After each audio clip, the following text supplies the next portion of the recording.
This interview was such a groundbreaking, earth-shattering exposé on the inner workings at the Honeywell-Metropolis uranium hexafluoride conversion plant that we had to take it down a few years ago when we originally did the interview on May 8th, 2019.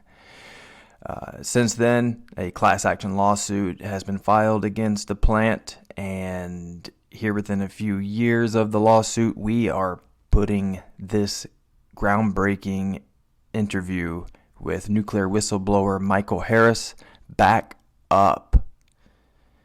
It is November 17th, 2022. You're not going to want to miss this interview with Michael Harris, a nuclear whistleblower formerly working at the Honeywell-Metropolis uranium hexafluoride conversion plant. And interestingly, this interview was done on our mom's birthday, May 8th. And since then, she has passed away. So, I want to dedicate this interview to Michael and my mom, Carol Harris. Get up, your voices are needed. Become the pulse of the revolution. In the ranks of the masses rising. Get up, your voices are needed. Become the pulse of the revolution. In the ranks of the masses rising. Greetings everyone, this is Bobby Vaughn Jr. with a call to actions. Today I'm here with another nuclear whistleblower, but this is a kind of rare event, as it's pretty rare that any brave individuals actually come out and talk about the only uranium conversion facility within the United States. I'll start with a brief description on the history of this plant. After World War II, uranium production became the utmost importance within the U.S. military-industrial complex for the production of nuclear weapons. In the small town of Metropolis, Illinois, the Allied Chemical Plant opened its doors in 1958, and in 1962, it became the sole facility that converted raw uranium ore, also known as yellow cake, into uranium hexafluoride.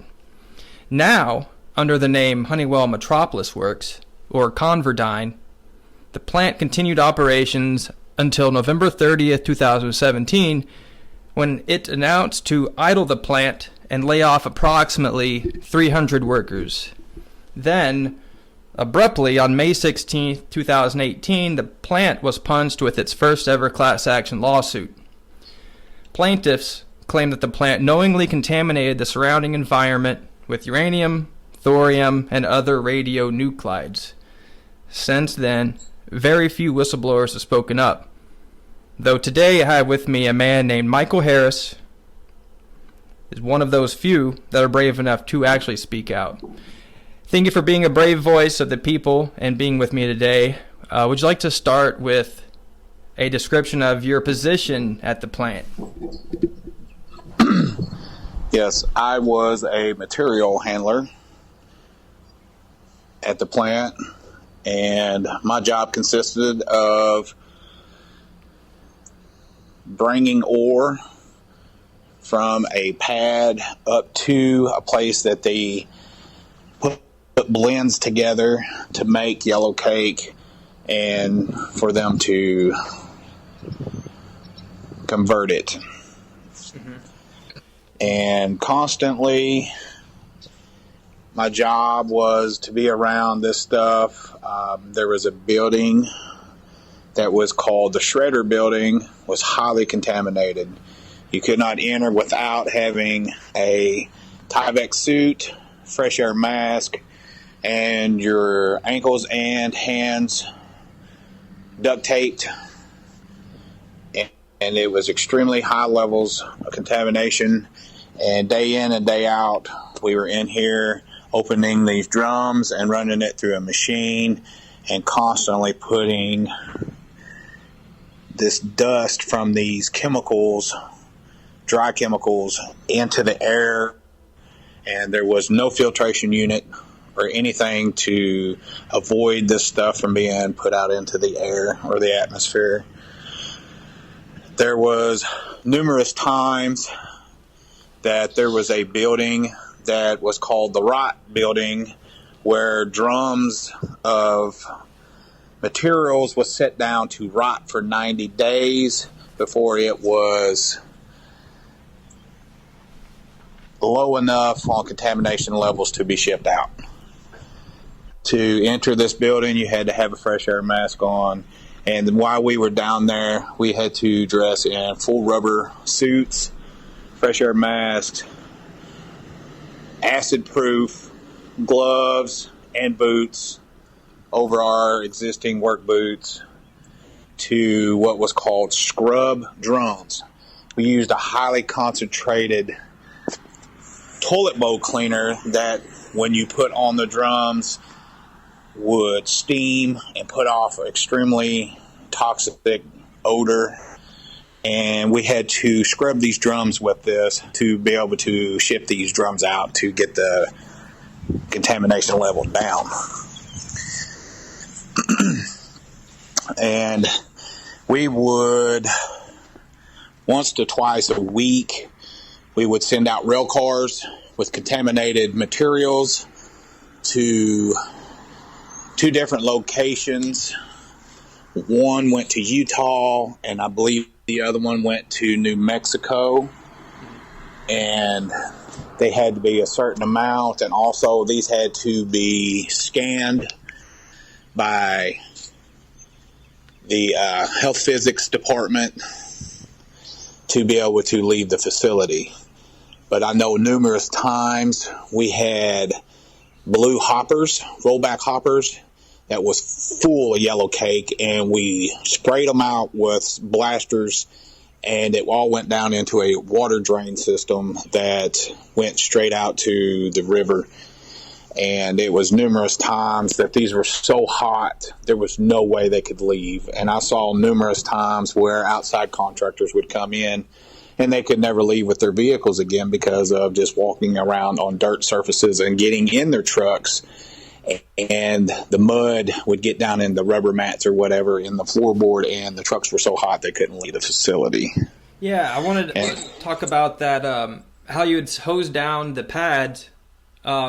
Or, of course, you know more about it than I do, but this outfall, or this ditch, I believe it's outfall 2, or outfall 002, which collects, on average, about 3.3 million gallons of water from the site every day that flows out this ditch or outfall and is disposed of directly into the Ohio River. Yes, there was numerous times every morning we would have to go to our waste management and scrub lights, and I would see people down in this area taking samples in specimen cups and taking it back to the lab to test it. And then there was what you're talking about where we were spraying stuff off. There is a pad that has all the drums. They said there was one time there was 56 million drums on this pad.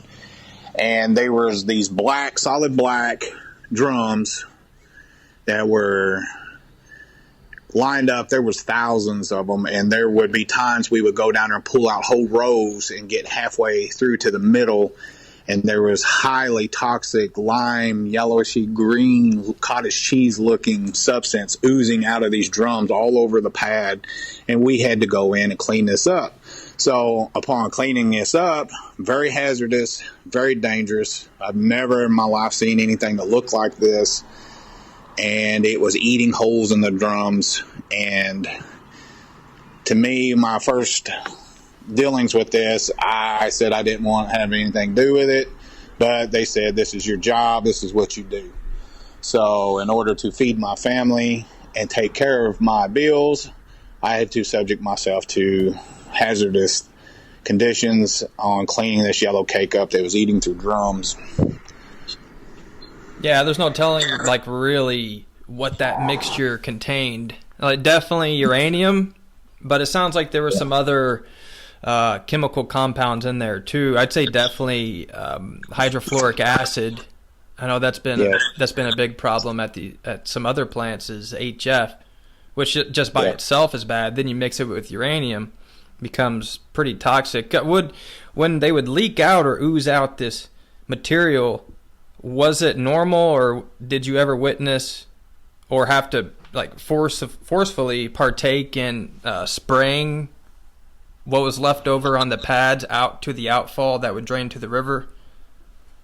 Yeah, most of the time, I mean, for some reason it seemed to rain a lot out there. So this pad where all this stuff was held, a lot of the times the drums are underwater, you know. I mean, at least an eighth away, like first ring on the drum was underwater. And I mean, this stuff, like I said, was oozing out. And we would have to take pressure washers down there, and we sprayed the pad off with that. And of course, it went right in the drain. Yeah. So, yeah, there was numerous times that this happened. And like I said, you know, I didn't think it was right. And I was like, where does this go? And they was like, oh, well, it goes back here to these ponds. We had rubber lined ponds that was full of ammonia and also some black tarish looking material. I don't know exactly what it was, but we had to suck these ponds out on one occasion, and the smell was so bad. I mean, if you breathe without a respirator on, you would instantly start vomiting. It was extremely very potent smelling, raw, rotten eggish. Yeah. There was a lot of sulfur smell. I mean, like I said, it was black. And if you ever got it on anything, I mean, it'd never come up. And then also, when I was talking about those drums that we had to clean to ship, there was a lot of times that, like I was saying, you know, it rained a lot. So these truck bays were backed up where the semi-trailers were, where we would take and load these drums after they were cleared by health physics. There was 2 foot of water or so in the bottom of these places, and they told us don't walk in there. And I was like, okay, I don't walk through any liquid. I don't know what it is. But it was bad enough that when they'd get up to the gate, they would call us material handlers up to the front, and we had to scrub the wheels with acid for the semis to be able to leave the plant. Wow. And were these trucks, were they just sitting in mud or dirt, or was it? No, these were concrete semi-truck pads where they would back up, they would unhook, and they would leave them there, and we would load them, and then they would come back and rehook, and then they would pull them out. Okay. But it was, like I was saying, there would be 2 foot of water in there when it rained a lot, and they said that water was extremely dangerous. Yeah. Don't be walking. It doesn't sound good at all. I know that water is definitely not supposed to mix with UF6, because when it does, it creates an acidic gas form of it, pretty much like a uranium contaminated hydrofluoric acid gas that when you breathe in, you know, as we know from the 2014 leak, I believe it was October 2014, where there was a uranium hexafluoride leak that you could easily see the plume hitting the atmosphere, and as soon as it hit the atmosphere, an automated sprinkler system came on and started dousing it with water. And there were reports of people miles away at the EEI plant getting sick just from breathing this stuff in miles away. I only witnessed one time that we had a hexafluoride leak, and there was a sprinkler system called a halo over the rail car. And as soon as that leak started, I mean, the whistles all went off, and we all had to go to our safe zones, and we had to stay in there for a minimum of 2 hours.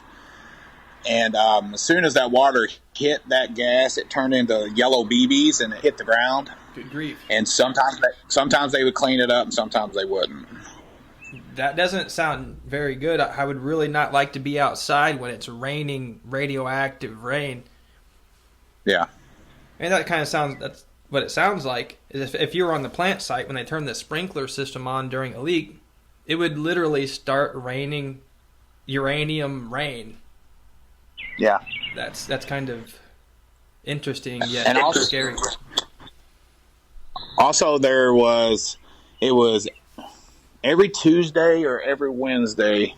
It's been a while to recollect exactly which day it was, but they had a water test, and these were like huge, like you would say sprinkler systems, but they were on steel poles, and I bet they shot out at least a 5-inch stream of water, and these covered all these places where all this caustic and dangerous materials were. So if there was a leak, they would just turn these on, and I mean, we didn't never know if it was a drill or whatever. And then there was times after they would do this, they would make us witness and sign these pads stating that they did a test on these things, and I had no idea what they were doing. But it was really odd that you would have a sprinkler system that only was in certain areas and not the whole plant. You know what I'm saying? That is interesting. I remember because I'm from the city as well. 26 years. Every Tuesday, the first Tuesday of every month, there was an alarm system, an alarm test across the entire city of Metropolis to test the alarms. They claimed that it was like a disaster alarm system, but the older I got, the more I started to put the pieces together. That's like seriously an alarm system put in place in case there's ever a really significant leak at the Honeywell plant. Yeah, they tested those it was the first or second Tuesday of every month they did that out there. Yeah, of course they used it for like tornadoes and stuff, if we were ever under a tornado warning. But I say definitely the most disastrous thing that could happen would be something involving the Honeywell plant. One thing that's interesting is most people don't know that the plant is actually a joint venture between two companies, not just Honeywell, but it's Honeywell International and another company that is in the nuclear field and also the drone field. That company being General Atomics. So the Honeywell plant in Metropolis is actually ConverDyn. It's usually known as Honeywell or Honeywell Metropolis Works, but it's actually ConverDyn. Did they ever tell you about that merger, like between Honeywell and General Atomics at the plant? Nope. No? It's kind of interesting. No. Something to look into a little bit more. One thing that I had discovered a couple days ago is I was looking at a draft environmental assessment for the proposed renewal of Honeywell Metropolis Works Source Material License SUB 526, which the Honeywell facility is overseen by the Nuclear Regulatory Commission. And within this report that was published October 2018, it reports that the Honeywell facility is sitting on top of an aquifer. An aquifer that is made up of Mississippian cavernous rock material that is highly fractured. That's concerning to me when you have the sole and the largest uranium conversion facility on Earth, the sole one in the United States, is sitting directly over an aquifer, is quite suspect, especially when it's highly fractured. Do you believe that there's any way that any contamination on site could have seeped into the ground or somehow made its way to this aquifer?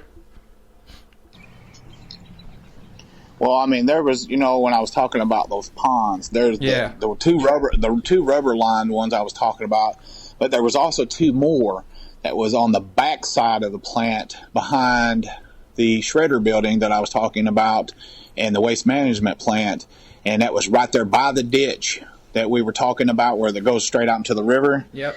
And these, I don't know what was in them, but it wasn't water, or it was some kind of liquid, but it was really weird colored. I mean, it was like a tealish, yellowy blue color. I don't know what it was, but it was right back there. And at one time they were lined, and then the last time I was out there, I didn't see any lining.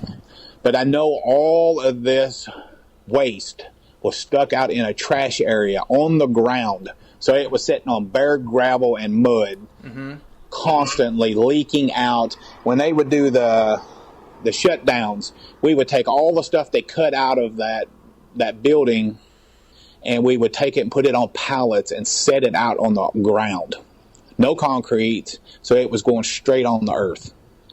Yeah. And every time. And it was full of green salt. It was full of yellow cake. And when it rained, where do you think it went? It went straight in the ground. So there's no doubt in my mind it went straight down. Right. And I do believe, and there's not a doubt, that when contaminating the Ohio River directly through the outfall, the drainage ditch, outfall 2, that you're also contaminating the aquifer, because people know that rivers feed aquifers and vice versa. Yeah. And this aquifer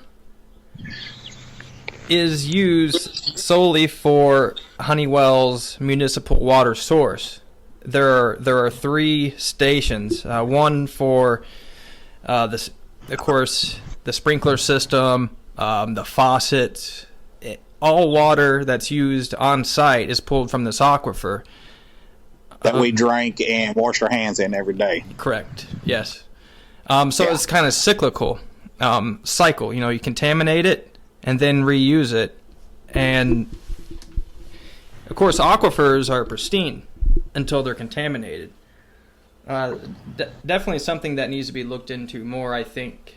Anyways, the aquifer is known as a highly fractured and cavernous Mississippian Salem limestone that underlies the Honeywell site at depths from 280 feet below the surface to 500 feet, which I would suspect is contaminated. So yeah, these the cylinder yards, in my opinion, aren't really overseen enough. Of course, the NRC can do walk-around inspections, but what about the cylinders that are on the very bottom and in the middle of these cylinder yards? I would, again... The ones that were all rusted through and was just laying flat on the concrete. Yeah. And the ones... rain washing all in and out of them and stuff, and, of course, going straight down the drains. So those had pure uranium in them at one time. So, because that's what they do. They put them in those gray cylinders when they pressurize it and turn it into a gas and send it out. So, yeah, there was a yard in the back by the waste management thing that we couldn't go in at all. We did not have clearance whatsoever to go in there. Really? They would never let us in. Yeah. Do you have any idea what was going on in there? No, but they were the big gray cylinders that kind of looked like long, stretched out footballs. They were like fat in the middle and they tapered on both ends. Yeah. Which, everybody's seen them on flatbed trucks coming in and out of there. Mm-hmm. You see them all over. But they set on it looked like railroad ties that had been, carved out for them to set on. But we was not allowed in that area whatsoever. I had complete access to the whole plant except for that yard. Did you ever witness any spills? I witnessed, or cylinder drops. It wasn't a matter if, it was just when it was going to happen. I noticed they were loading one time, and a crane operator made a mistake, and he let one fall, and it kind of like one end kind of hit, but it didn't leak or anything. But there were spills every day on like these drums that supposedly had ore in them. The Russian drums were the most common ones that would drop because they're all handmade drums, and they were like twice as thick and twice as heavy as all the rest of them. Mm-hmm. And we had to pick them up with clickers with these forklifts, and we had to bring them from 3 high down, and it was once, twice a week that they would fall, and when they hit, it would put out this black, extremely fine material, and then when it hit the ground, it looked like it had gold flakes in it. It was real shimmery, gold colored, mm-hmm. that was mixed in with this black, and the smell was ungodly. I can't even describe the smell, but it was the same with the green salt. I mean, there was millions of drums of green salt on facility all the time, and we had to stack it and move it all the time, shipping it in and out. And there was a company that used to come in and get pallets of extremely highly hazardous stuff, and it was like maybe once a month they would ship it out on semis, enclosed trailers. And then when they would bring it back, we would have to take hacksaws and cut chunks of the floor out and bleach and use that real high cleaner that we used for the 90-day rot drums, mm-hmm. in the holding building. Mm-hmm. And we would have to try to bleach these trailers out. Once again, having to be in full rubber suits, 107 degrees in these trailers, and in there with stuff that was so highly chlorinated that if you didn't have a mask on, it would probably knock you unconscious. It was so strong. Hmm. And as soon as you put it on the floor, it started steaming and smoking. And then health physicists would come out and monitor it, and if it was still hot, we had to cut it out with hacksaws and hammers and sledgehammers. And so there was a whole lot of cleanup nonstop all the time, trying to make stuff to where it could leave that plant. Mm-hmm. I saw numerous times people's shoes that they left in paper smocks or no shoes on, or like rubber booties that you would put over your boots, like for visitors, because their clothes were so hot they couldn't monitor out. I saw this a lot. Wow. Or people would bring it into our locker rooms and it'd just be tracked all over the floors, and then our clothes that we'd wear home, as soon as we go to monitor out, couldn't leave because it would get on our shoes that we were taking home. And sometimes I don't think there was any way that these monitors could have let us out, but for some reason we did. Maybe the alarm systems were being wired around or recalculated.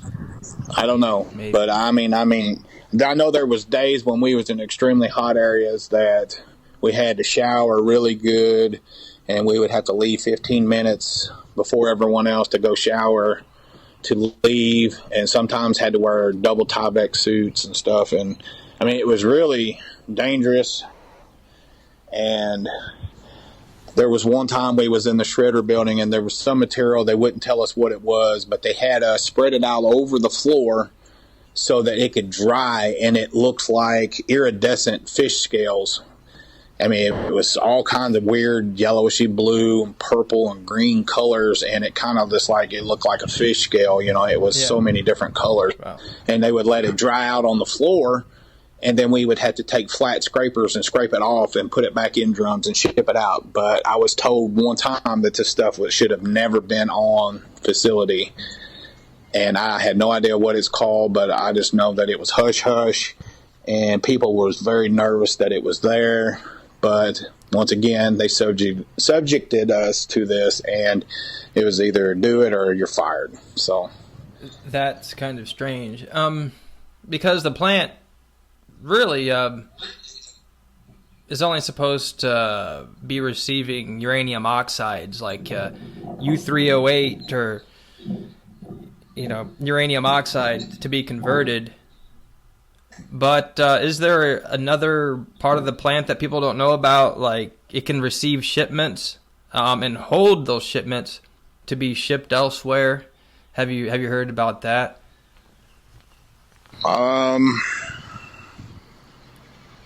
Like I said, there was highly restricted areas that we couldn't go in, and I mean there was stuff coming and going all the time, and I mean there was this stuff that we weren't allowed to be around, and yeah, they did do a lot of shipping and receiving. So I don't know exactly what it was, or I can tell you what I saw and what I was exposed to daily. A lot of Russian material. I know Honeywell-Metropolis been in contracts or deals with Russia for a long time. It's kind of a hot topic these days, so I think it's important to bring that up in China. Yeah, we got a lot of Russian drums shipped in weekly, and we had a lot of stuff from China, and I mean all over the world. There was stuff from South America, and they just told us that it was ore for process. It was different blends for different kinds of ore that they were stuff they were making. Yeah, there are some images available online. If you just search Wikipedia for Converdyne, you'll see images of the drums of one of the cylinder yards, and if you zoom in, you'll see Kazatomprom or Kazakhstan, which used to be part of the USSR, which now even the Kazakhstan or Kazatomprom shipments are overseen by Russia's atomic energy, Rosatom. So, I mean, although these cylinders may not necessarily, all of them say Russia, a lot of them are being overseen, and Russia's getting a good cut of the deal from even stuff coming from Kazakhstan.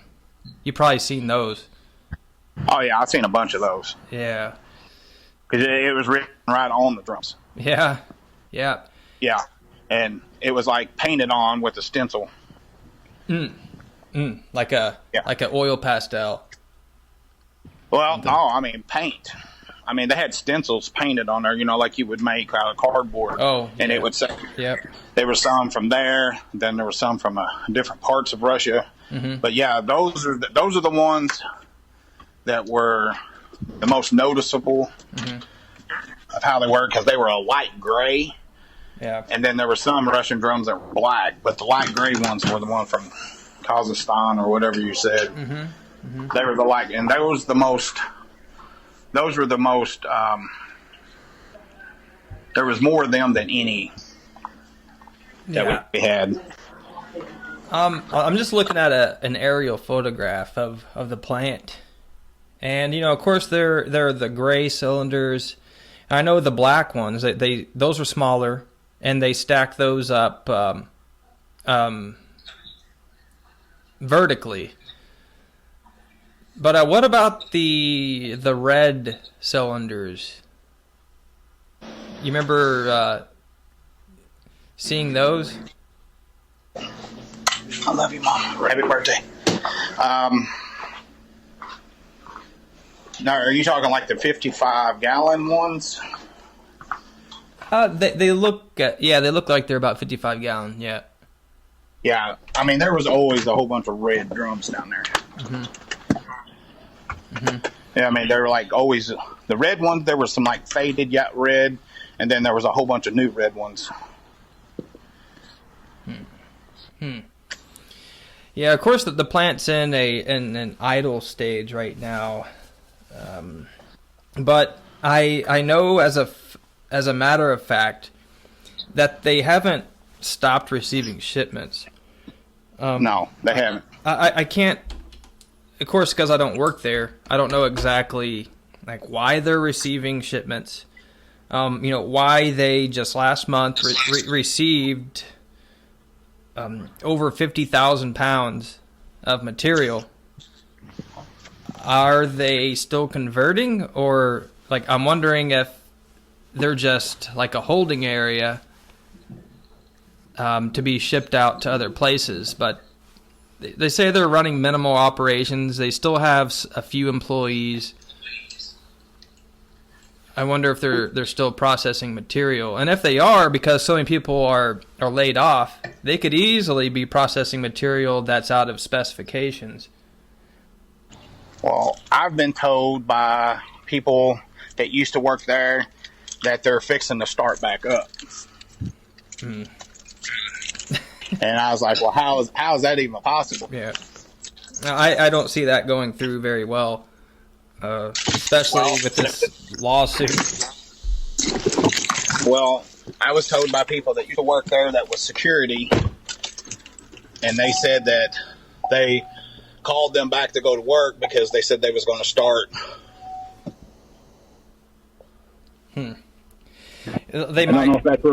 They might start decontamination and decommissioning. But we will see. We will see. Yeah. So, thank you for your contributions. Again, here with the brave Michael Harris, one of the very few whistleblowers in Metropolis that are willing to come out and tell the truth about what's happened at the United States only uranium conversion facility and the planet's largest uranium conversion facility. A lot of good clues here, a lot of key points. And again, I thank you, Michael. Thank you. Yeah, we'll be talking very soon. Okay. All right. Again, this is Bobby Vaughn Jr. with a call to actions. Michael Harris. Take care. Truth, unity, and triumph.